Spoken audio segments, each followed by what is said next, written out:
بسم اللہ الرحمن الرحیم۔ تعلیم کے 3 مرحلے ہیں۔ پہلا حفظ، نام یاد کرانا۔ دوسرا اس کے ازداد سے پہچان کرانا۔ متشابہ جتنے حروف ہوتے ہیں یا جتنی شکلیں ہوتی ہیں ان کے مابین امتیاز بچہ کر سکے، اس کا نام ہے پہچان۔ یہ دوسرا مرحلہ۔ اور تیسرا مرحلہ ہے مشق کا۔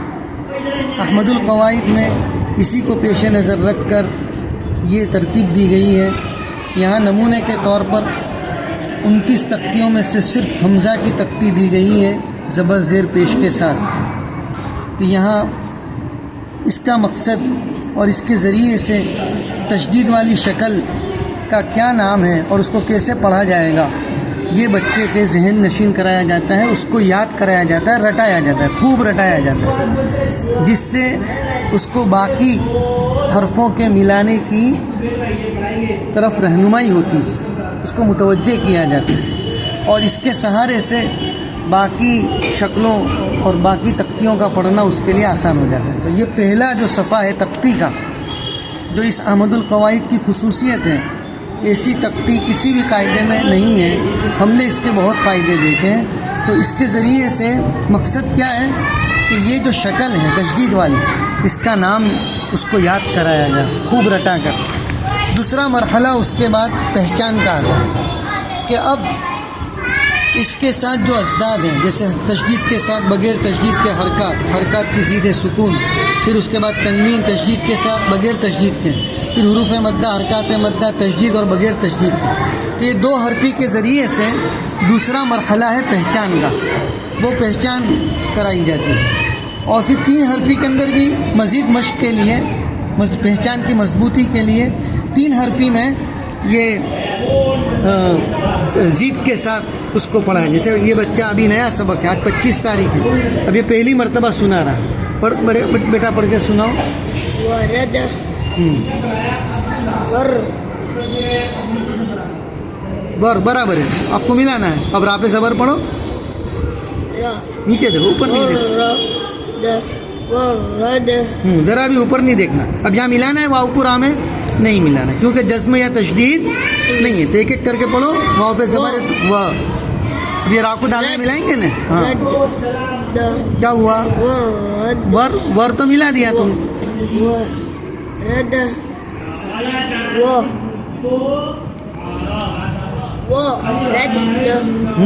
ورد، چلو برابر، آگے۔ اب واؤ کو را میں ملاؤ، پھر را کو دال میں ملائیں گے، تشدید ہے تو رد، ہاں، پھر دال پہ زبر پڑیں گے، بس اوپر نہیں دیکھنا، نیچے۔ واؤ کو را میں ملائیں گے تو ور یاد رکھنے کا، پھر یہ دال میں تشدید ہے تو ملانے کا نا؟ رد، ہاں، ورد، تو واؤ کو را میں ملایا، واؤ کو را میں ملائیں گے تو ہاں، تو یہ ور پڑھنے کا۔ چلو بولو، رد، پھر سے ورد، شاباش، ایسا، چلو۔ ورد، تو بغیر ہجے کے بھی بچہ پہچان کے پڑھ سکتا ہے، کوئی ضروری نہیں کہ ہجے ہو تو ہی بچہ پہچانے گا۔ جی، یہ نیا سبق ہے، بچہ پہلی مرتبہ میرے سامنے پڑھ رہا، پڑھو۔ رد، کیا ہوا؟ ورد، چلو آگے پڑھ کے بتاؤ۔ سین کو تشدید ہے تو سلم۔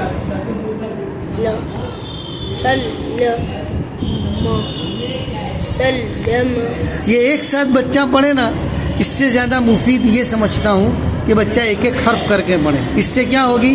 بچے کی آنکھیں تیز ہوگی، ملانے کی، نہ ملانے کی، کہاں ملائیں گے کہاں نہیں ملائیں گے، کیسے پڑھیں گے، اس کی سوجھ بوجھ اور پہچان اس کو سمجھ حاصل ہوگی۔ چلو اب یہاں ملائیں گے، سین کو لام میں نہیں ملائیں گے تو کیا بولیں گے؟ نیچے اوپر نہیں دیکھنا۔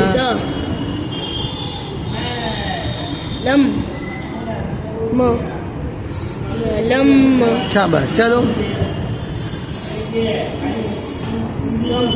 سین کو لام میں ملائیں گے کہ نہیں ملائیں گے؟ ملائیں گے تو ملاؤ۔ سلم، چلو۔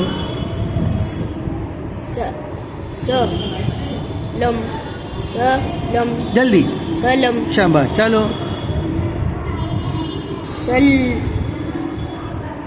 لم سلم ماشاء اللہ. چلو سلم لام پہ زبر ہے. لم سلم. دیکھو الحمدللہ پوری پہچان اس کو حاصل ہو رہی ہے. خود ہی اس نے پڑھ کر ابھی سنایا ہم کو. آج 25 تاریخ ہے اور یہ پورا صفحہ اس نے مکمل کیا. تو یہ 2 صفحوں سے یہ تشدید کی آواز کی اپنی ازداد سے پہچان ہو رہی ہے. جب یہ 2 چیزیں حاصل ہو گئی تو اب یہ قرآن امثلہ کے 4 صفحے ہیں اس قاعدے میں, اور اس میں الگ الگ شکلیں ہیں, الگ الگ جزم کے ساتھ, تشدید کے ساتھ.